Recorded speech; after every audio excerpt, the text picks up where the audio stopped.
अदृश्य शक्तियों के साथ जुड़ जाते हैं। दुनिया में दो प्रकार की शक्तियां मौजूद है, सकारात्मक शक्तियां और नकारात्मक शक्तियां। जब हम अकेले ध्यान करते हो तो हमारे विचार कैसे, उसके हिसाब से हमारा ध्यान लगता है। अगर हमारे विचार बहुत नकारात्मक है तो हम नकारात्मक शक्तियों से ज्यादा जुड़ते हैं ताकि सकारात्मक व्यक्तियों से। तो सबसे पहले हमें 8 जो नियम बनाए ध्यान के, यम, नियम, आसन, प्राणायाम, ध्यान, प्रत्याहार, धारणा, ध्यान और समाधि, इस तरह से 8 जो नियम बनाए, इस नियम के हिसाब से अगर ध्यान करेंगे तो हम सकारात्मक शक्तियों की ओर बढ़ते हैं। क्यों? सबसे पहले आता है यम। यम मतलब क्या? बुरी चीजें छोड़ देना। जैसे आप बुरी चीजें छोड़ते हो, और नियम मतलब अच्छी चीजों को अपनाते हो, तो आप ऑटोमेटिक सकारात्मक शक्तियों के साथ जुड़ना शुरू करते हो। जैसे कि कैसा होता है, आप सीधे जमीन पे रहोगे तो सीधे जमीन वाले लोग मिलेंगे, अगर थोड़े पहाड़ी एरिया में जाओ तो पहाड़ी एरिया में लोग मिलेंगे, लेकिन अगर पर्वत पे रहोगे तो आपको तपस्वी और सिद्ध लोग ही मिलने वाले हैं, क्योंकि वहां पे नॉर्मल लोग कोई रहता ही नहीं। तो दुनिया में जितनी भी ऊर्जा है वो ऊर्जा है, निम्न स्तर की ऊर्जा, मध्यम स्तर की ऊर्जा, उच्च कक्षा की ऊर्जा। तो जैसे फ्रीक्वेंसी होती है रेडियो में कि आप ये फ्रीक्वेंसी घुमाओ तो रेडियो सिटी बजता है, ये फ्रीक्वेंसी घुमाओ तो रेडियो मिर्ची बजता है, ये फ्रीक्वेंसी घुमाओ तो और स्टेशन बजता है। तो जैसे फ्रीक्वेंसी होती है, इस तरह से ये एनर्जी, सकारात्मक नकारात्मक ये सब ऊर्जाओं की फ्रीक्वेंसी है। उस फ्रीक्वेंसी के साथ आप मैच होते हो तो इस टाइप की ऊर्जा आप ग्रहण करते हो।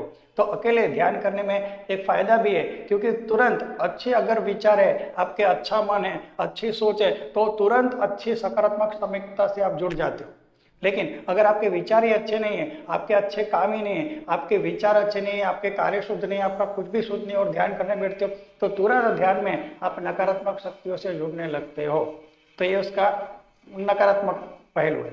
अब सामूहिक ध्यान में क्या होता है कि अगर हम सामूहिकता में ध्यान करते हैं तो सामूहिकता में जब सब लोग एक साथ ध्यान करते हैं तो सारे तो बुरे होंगे नहीं, ज्यादातर जो ध्यान करने वाले लोग अच्छे लोग हैं, क्योंकि जीवन में अपनी उन्नति करना चाहते हैं, मोक्ष का रास्ता खोलना चाहते हैं, ध्यान करके जीवन को शुद्ध बनाना चाहते हैं, तपस्वी के लेवल पे पहुंचना चाहते हैं, तो सब अच्छी आत्माएं मौजूद है।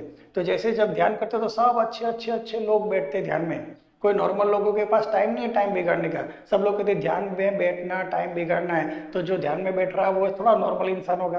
ध्यान में बैठने वाले अच्छी और शुद्ध और पवित्र आत्माएं होती है। अगर आपको ध्यान की शुरुआत करनी है तो सामूहिकता से करनी चाहिए, क्योंकि अगर आपके विचार शुद्ध नहीं है लेकिन आजू बाजू के सब लोगों के विचार शुद्ध है तो आपके विचार अचानक शुद्ध होने लगेंगे। आप कहोगे ऐसा कैसे हो सकता है? क्योंकि जैसे कबीर ने बताया कि कबीरा मन पंछी बया, चाहे तहां उड़ जाए, मन जो जैसी संगत करे वो वैसा फल खाए। मतलब जिस पेड़ पे पक्षी जहाँ पे बैठता है वो उस पेड़ का फल खाने मिलता है। अगर आम के पेड़ पे बैठता है तो आम का फल खाता है, एप्पल नहीं खा सकता। और अगर एप्पल के फल पे बैठे, सेब के ट्री पे बैठे तो सेब का फल खाएगा, आम का नहीं खा सकता। तो इस तरह से अगर आप किसी सामूहिकता में रहते हो, अगर आप खराब लोगों, व्यसनी लोगों के सामूहिकता में रहते हो तो आपको ऐसी ही ऊर्जाएं मिलेगी। जो नकारात्मक ऊर्जा है वो ऑलरेडी नकारात्मक ऊर्जा ग्रहण करते हैं, आप उसके साथ रहे तो उसकी भी नकारात्मक ऊर्जा आप ग्रहण करते हो, चाहो या न चाहो, मानो या न मानो। और अगर आप सामूहिकता में रहते हो, सत्संग में रहते हो, सामूहिक ध्यान शक्ति में रहते हो तो आप चाहो न चाहो उनकी अच्छी ऊर्जा का प्रभाव आप पे पड़ता ही है। ये सामूहिकता एक वृक्ष की भांति है, जिसमें आप जाते हो तो उसके फल खाते हो। वैसे नकारात्मक सामूहिकता भी एक पेड़ है जिसके जाके आप उसके ही फल खाते हो।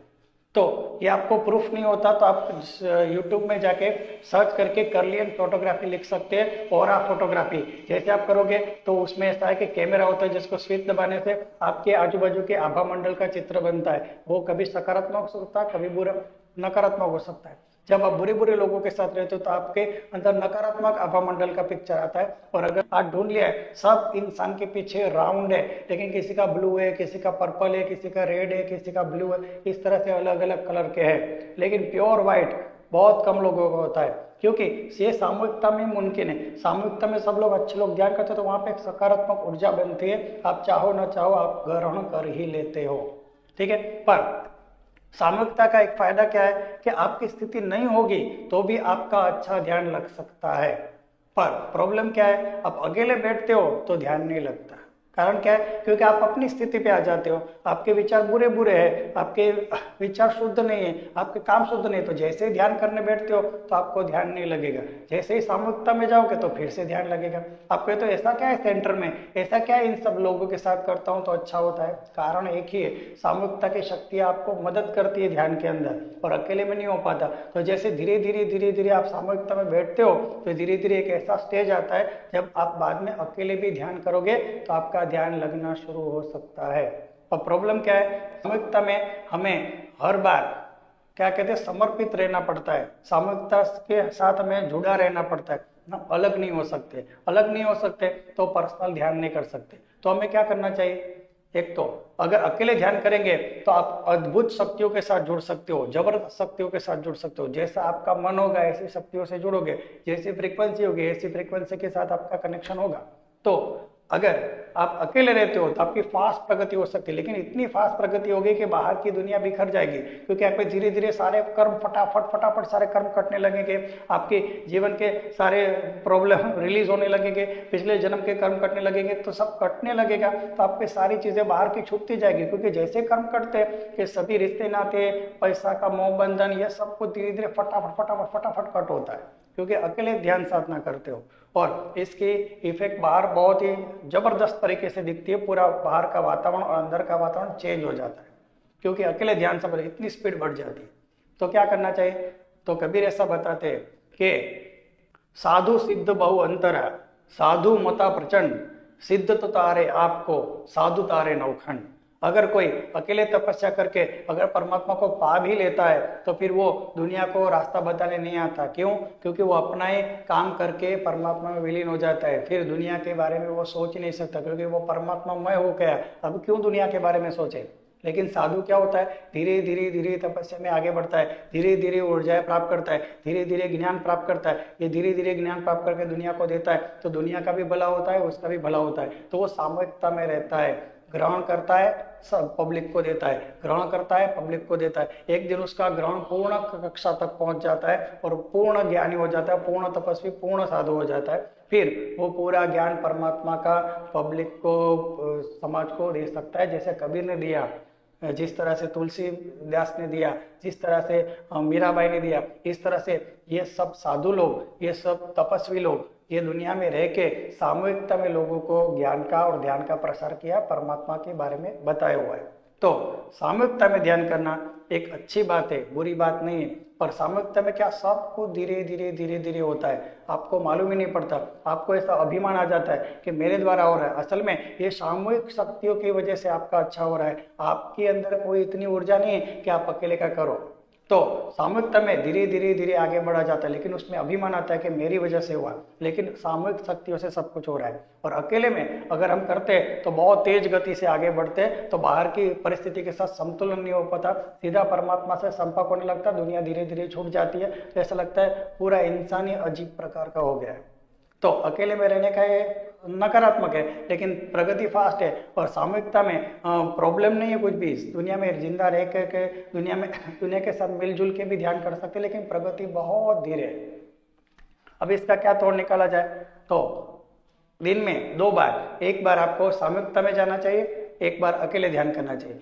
आधे घंटे तक सामूहिकता में, आधे घंटे तक अकेले। तो क्या होगा, आप खुद का भी विकास कर सकते हो तेजी से, और साथ में आपको अभिमान भी नहीं आएगा, क्योंकि आप सामूहिकता से जुड़े हो। तो आप सामूहिकता में आके अपनी ऊर्जा वो सामूहिकता के साथ बांटते हो। और अगर आपको अभिमान भी आ गया तो सामूहिकता में आपका अभिमान टूट जाता है।